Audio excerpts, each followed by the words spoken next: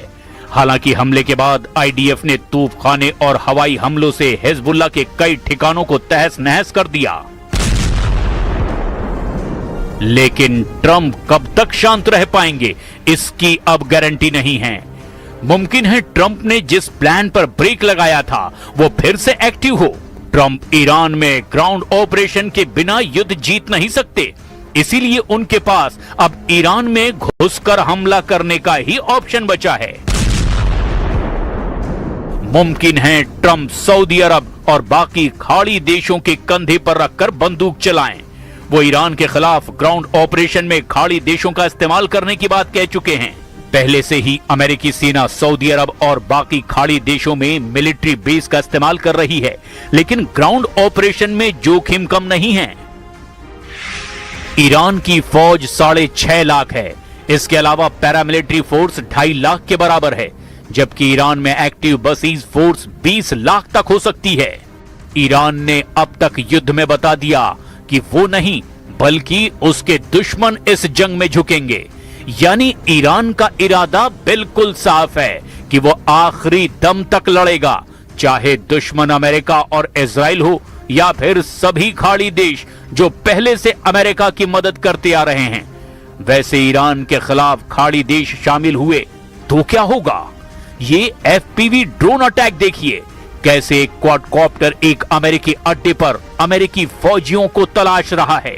बाद में जब उसे कुछ नहीं मिलता तो वो अमेरिका के एक ब्लैक हॉक हेलीकॉप्टर से जाकर टकरा जाता है।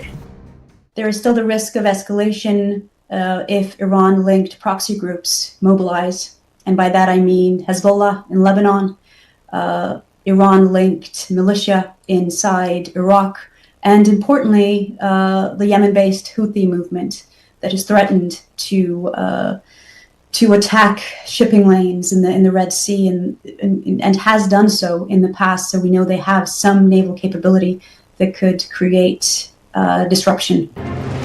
इस युद्ध में तुर्की पर भी सबकी नजर है और एर्दोआन ने अरब देशों से तो कहा है कि वो इस युद्ध में शामिल ना हो। सऊदी अरब, यूएई और कतर का दौरा करने के बाद तुर्की के विदेश मंत्री को इस बात का एहसास हुआ कि ये सभी देश ईरान के खिलाफ युद्ध में उतरने के लिए तैयार हैं। अमेरिका और इजराइल की शुरू की गई इस जंग में अब सऊदी अरब, यूएई और कतर ईरान के खिलाफ नजर आ रहे हैं, जबकि तुर्की का रुख बता रहा है कि एर्दोआन अब मुस्तफा खामनेई के समर्थन में आ गए हैं। ये ऐसे वक्त में हो रहा है जब ट्रंप ईरान से समझौता फाइनल करना चाहते हैं, लेकिन ईरान ने हॉर्मुज में धमाका करके ट्रंप को ईरान में ग्राउंड ऑपरेशन का मौका दे दिया है। अमेरिका ने मार्च के महीने में युद्ध के दौरान ईरान के कई आइलैंड को टारगेट पर लिया था। तब ट्रंप खार्ग और खुजेस्तान में हमला करने के ऑर्डर दे चुके थे। अब बस ट्रंप को इसका फैसला करना है कि हॉर्मुज धमाके का जवाब वो कैसे देंगे। उधर इस मुकाबले के लिए ईरान ने तैयारी पहले ही पूरी कर रखी है।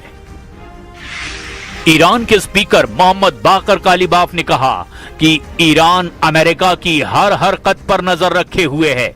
अमेरिका की फौज की गतिविधियां देखी जा रही है। अमेरिका के सैनिक ट्रंप और नेतन्याहू की गलत फहमियों का शिकार बनेंगे। ईरान का इम्तिहान लेने की कोशिश ना करें ट्रंप।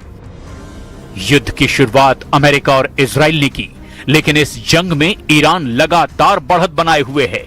ट्रंप की धमकी एक तरफ, ईरान का लड़ाका जज्बा दूसरी तरफ।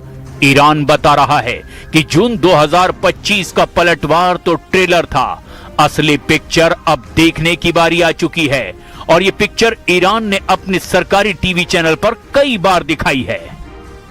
स्टूडियो में मिसाइल देखकर हर कोई हैरान है। दर्शकों के बीच मिसाइल दिखाने का क्या मकसद हो सकता है? ये मिसाइल तो लॉन्च पैड पर होनी चाहिए थी। पहली है फतह मिसाइल और दूसरी है खैबर शिकन मिसाइल। ये दोनों मिसाइल इजराइल को काउंटर करने के लिए तैयार की गई है, लेकिन एक तीसरी भी मिसाइल है जो खाड़ी में अमेरिकी अड्डों को काउंटर करेगी। ईरान ने अपनी इन सभी बहुत ही खतरनाक मिसाइलों को साफ साफ दिखा दिया है, तो कुल मिलाकर हैं ये 3 मिसाइल। पहली है फतह हाइपरसोनिक मिसाइल, दूसरी है खैबर शिकन मिसाइल और तीसरी जुल्फिकार मिसाइल। अब इन मिसाइलों को दिखाने का सिर्फ एक ही मकसद है और वो है ईरान के आसपास मौजूद अमेरिकी सेना और उसके अड्डों को तहस नहस कर देने का इरादा। साथ में इजराइल पर ऐसा हमला जिसके बाद नेतन्याहू फिर कभी ईरान के खिलाफ लाल आंख दिखाने की हिम्मत ना करें। मुस्तबा और उनके कमांडरों ने सिर्फ इजराइल को डराने के लिए बहुत बड़ी तैयारी कर ली है और अपनी सबसे भयानक मिसाइलों का बंदोबस्त अमेरिकी फोर्स से जंग के लिए किया गया है।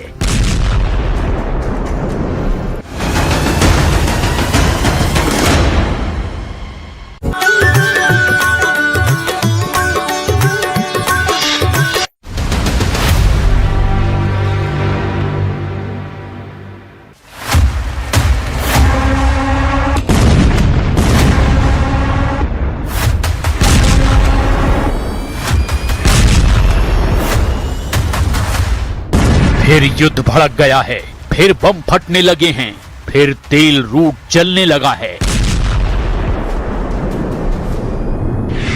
इस बार हमले की पहल ईरान ने की है। इस बार सुप्रीम लीडर मुस्तफा ने ट्रंप को गुस्सा दिलाया है। हॉर्मुज में ईरान का भयानक हमला शुरू।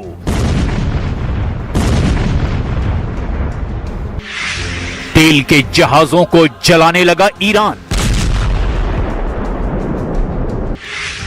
ऑयल रूट के चोक पॉइंट पर फंसे ट्रंप। 11,000 लाशें देखकर डर गया अमेरिका।